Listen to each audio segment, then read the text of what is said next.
আমি আপনাদের বন্ধু মিতালি। আমার কুকিং ল্যাবে আপনাদের স্বাগত। একটা নতুন খাবারের সঙ্গে পরিচয় করাবো। বন্ধুরা, আমি মিতালি, আমার কুকিং ল্যাবে আপনাদের স্বাগত। আমি আজকে কোনো রান্না নিয়ে আসিনি। আমি আজকে একটা টিপস দেবো আপনাদের। আমরা তো রান্না করি, ভাজাভুজি করি, ওই চপ কাটলেট সব করি। তারপরে তেলটার মধ্যে সেই বিস্কুটের গুঁড়ো সব করে একবারে তেলটা অনেকটা তেলেই ভাজতে হয় যখন ডিপ ফ্রাই করি। তখন এই যে আমি করেছি, কালকে কাটলেট করেছি, আর তার সব গুঁড়ো টুড়ো তেলে পড়ে আছে, অনেকটাই তেল, ফেলে দিতেও খারাপ লাগছে।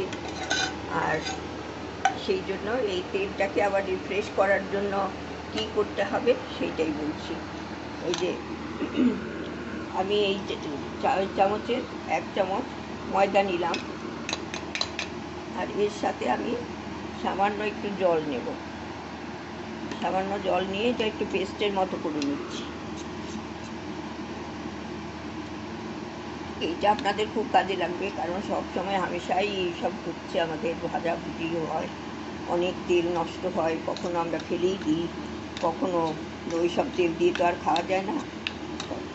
এই যে এরকমভাবে এই পেস্টটা করে নিলাম। এইবার আমি গ্যাসটা জ্বালিয়ে দেব। ওভেনটা অন করে দিচ্ছি। তেলটা গরম হলে এটা একটু ভালো করে পেস্ট করে নিচ্ছি। এক হাতে করি তো, সেই জন্য একটু নড়ে চড়ে যায়, আমি সরিয়ে নড়ি, এটা নিই ওটা নিই, তখন হাতটা সরে যায়।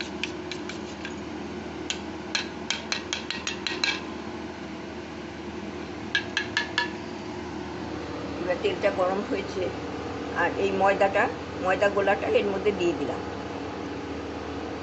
ময়দাটা যে পেস্টের মতো করে রেখেছিলাম, একটু থকথকে মতো, সেটা এখানে দিয়ে দিলাম।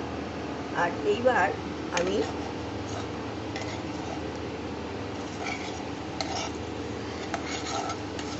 এই তেলের মধ্যে এই ময়দাটাকে আমি নাড়িয়ে নিচ্ছি। এই সব ময়দাটা দেখেছেন, ময়দার মধ্যে কত ওই বিস্কুটের পোড়া গুঁড়োগুলো সব আটকে আসছে। এইটাই হচ্ছে ঠিক।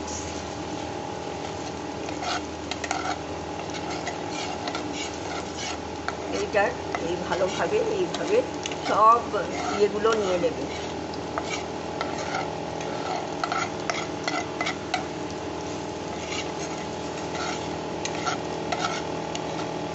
অনেকদিনই ভাবছি এটা আমি করি, অনেকদিনই ভাবছি আপনাদের সাথে একটু শেয়ার করব। আজকে মনে হলো যে আমার তো কালকেই ভেজেছি, আমি তো আজকে এটা করবো, তাই আপনাদের সাথে একটু শেয়ার করলাম। আপনারা হয়তো অনেকেই করেন।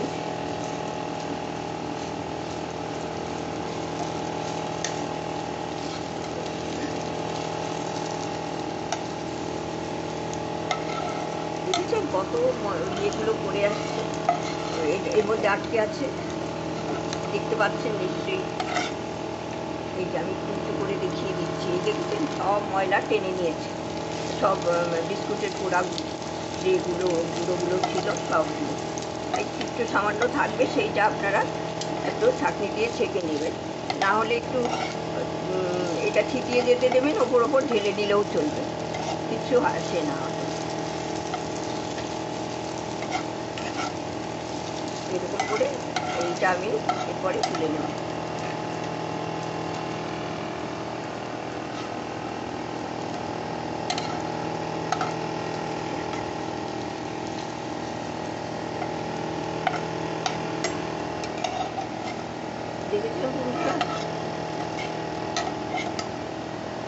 এই যে যেটুকু আছে সেটুকু যদি মনে করেন আরেকবার গোলাগুলো দিয়ে দেবেন, আরেকটু, এটা একটু বেশি ছিল, হয়তো আরেকটু লাগতো, সেটা দিয়ে দেবেন, না হলে ছেঁকে নিলেই হয়ে যাবে।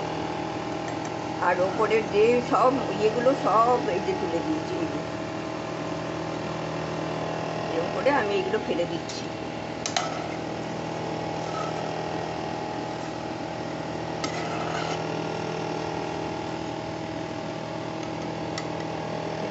কত বড় বড় ইয়ে সব চলে আসছে।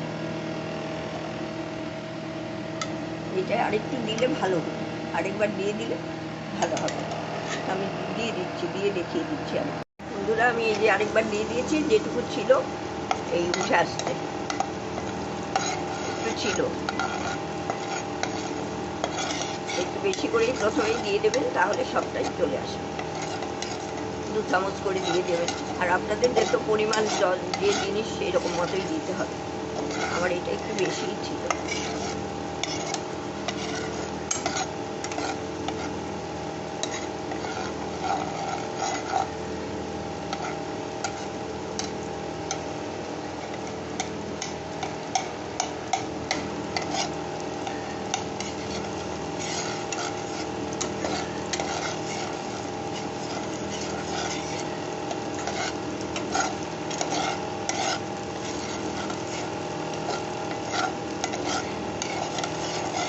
এইভাবে আমি সবটা করে দেখিয়ে দেবো। আমি ছেঁকে নেবো, এইটা দেখিয়ে দেবো।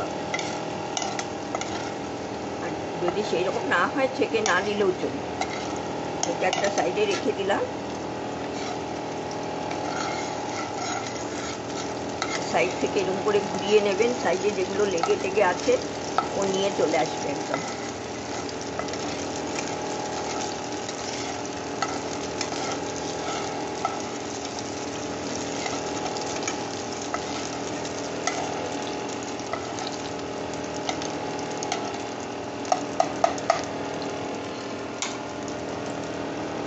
হয়ে গেল। আমি এরপরে ওই ময়দাগুলো তুলে ফেলে আপনাদের দেখিয়ে দিই। আমি এই যে ছাঁকনির মধ্যে তেলটা ঢেলে দিলাম, 2 হাত লাগবে, সেই জন্য আমি 2 হাত দিয়ে দেখাতে পারিনি। আর এইটা তুলে নিয়েছে, দেখেছেন কি পরিষ্কার তেলটা, একদম ঝকঝক করছে তেলটা। এরকমভাবে ওই যখনই রান্না দেখবেন একটুখানি সব গুঁড়ো গুঁড়ো করেছে, একটু ময়দা গুলে দিয়ে দেবেন। তারপরে এটা ভালোভাবে ওই আঁচে ঘুরিয়ে টুরিয়ে ওই ময়লাগুলো তুলে আর একটু ছেঁকে দিলেই দেখেছেন একদম ফ্রেশ, একদম ফ্রেশ তেলের মতো। এরকমভাবে আপনারা করতে পারবেন, আর একটু সাশ্রয় হবে আর কি। সম্পূর্ণ ভিডিওটা দেখবেন, ভালো থাকবেন, ধন্যবাদ।